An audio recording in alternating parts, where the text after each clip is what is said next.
پیارے بچوں السلام علیکم۔ یو پی ایس نوپورہ جماعت 8ویں، سبجیکٹ اردو، موضوع ہے زعفران۔ Page number 96۔ پیارے بچوں ہم نے یہاں تک پڑھا تھا کہ زعفران کے کھیت سری نگر کے کچھ دور پامپور میں زعفران کے کھیتوں میں خوبصورت دیکھنے کی چیز ہوتی ہے۔ پامپور کے علاوہ کئی اور علاقوں میں بھی اس کی کاشت ہوتی ہے۔ زعفران کے پھولوں پر جب چاند کی دل آویز روشنی پڑتی ہے تو یہ کہنا پڑتا ہے کہ اگر کوئی بیشت ہے تو بس یہی زمین ہے۔ گویا چاند کی جب روشنی زعفران کے پھولوں پر پڑتی ہے تو یہ بہت خوبصورت لگتے ہیں اور لگتا ہے کہ یہ کوئی جنت ہے۔ آج ہم پڑھیں یہاں سے زعفران کو بادشاہوں کا پھول سمجھا گیا ہے۔ گویا زعفران جو ہے یہ اصل میں کس کا پھول ہے؟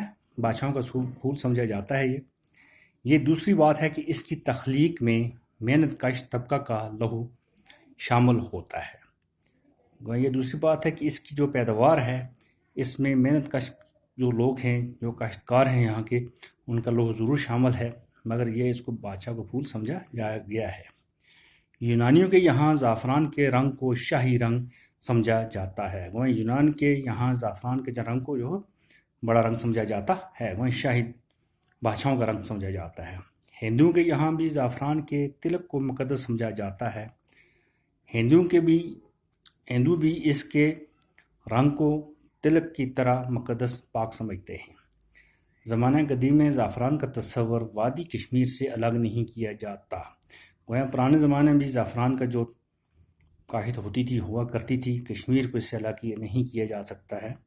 یہی وجہ ہے کہ زعفران کو کشمیر راجہ یعنی کشمیر راجہ بھی کہا جاتا ہے۔ زعفران کی خوشبو سے یونان کے دربار، تھیٹر اور ہال مہک اٹھتے تھے۔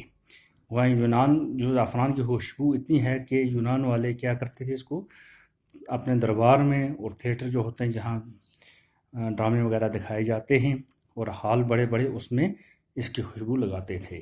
کشمیر سے لے کر یونان تک مختلف دعاؤں میں زعفران کا استعمال ہوتا رہا ہے۔ کشمیر سے لے کر یونان تک اس کا جو زعفران کا جو ہے استعمال ہے یہ دوائیوں میں بھی کیا جاتا ہے۔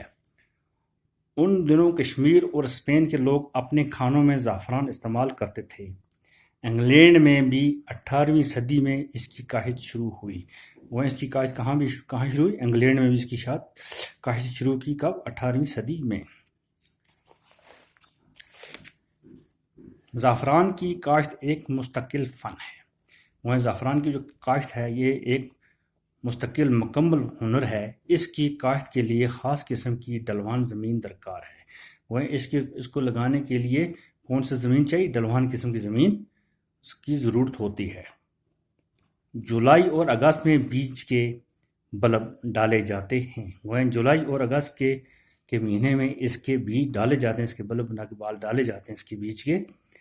ایک بار ڈالنے کے بعد تقریباً 14 برس تک اس پر زیادہ محنت کی ضرورت نہیں ہوتی۔ ایک بار بیج اس کے ڈال دیتے ہیں، اس کے بعد تقریباً 14 سال تک کوئی اور محنت کرنے کی ضرورت نہیں پڑتی ہے۔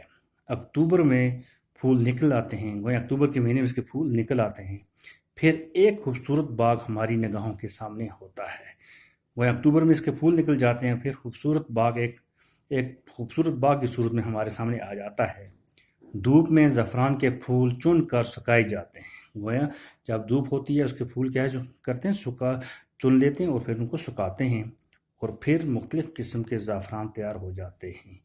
بہت ساری قسم کے زعفران کیا ہوتے ہیں؟ تیار کیے جاتے ہیں۔ شاہی زعفران، مونگور اور لچھا وغیرہ اس کی قسمیں ہیں۔ شاہی زعفران بھی ہے، مونگور ہے اور لچھا وغیرہ اس کی کیا ہیں؟ قسمیں ہیں۔ ہندوستان میں ہر قسم کے زعفران کی مانگ ہے۔ ہندوستان میں زعفران کی مانگ ہے، ہر قسم کی زعفران ہے وہ مانگی جاتی ہے۔ بڑھتی ہوئی اس مانگ کی وجہ سے کشمیری زعفران کی تجارت بڑھتی جا رہی ہے۔ اب اس کی جو مانگ جو بڑھ رہی تھی کشمیری زعفران کی، اسے تجارت بھی بڑھتی گئی، اس کی مانگ بڑھتی گئی۔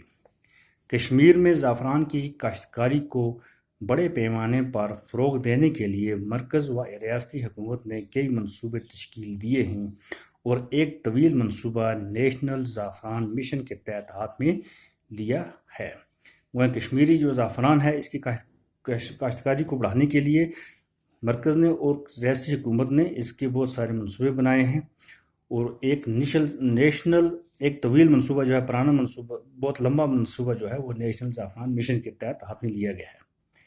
امید ہے کہ جدید سائنسی طریقوں سے بھی کاشت کرنے کی کوشش کی جائے گی، گویا نئی سائنسی طریقوں کے ذریعے بھی اس کی کاشت ہو سکتی ہے۔ اور کالی داس نے اپنی نظموں میں زعفران کے حسن کو جس خوبصورتی سے بیان کیا ہے، اس کی اصلی خوشبو تمام دنیا میں پھیل جائے گی۔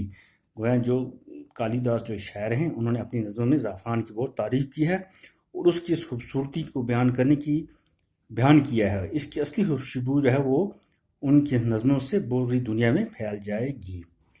تو یہ تھا ہمارا آج کا ویڈیو، باقی والسلام۔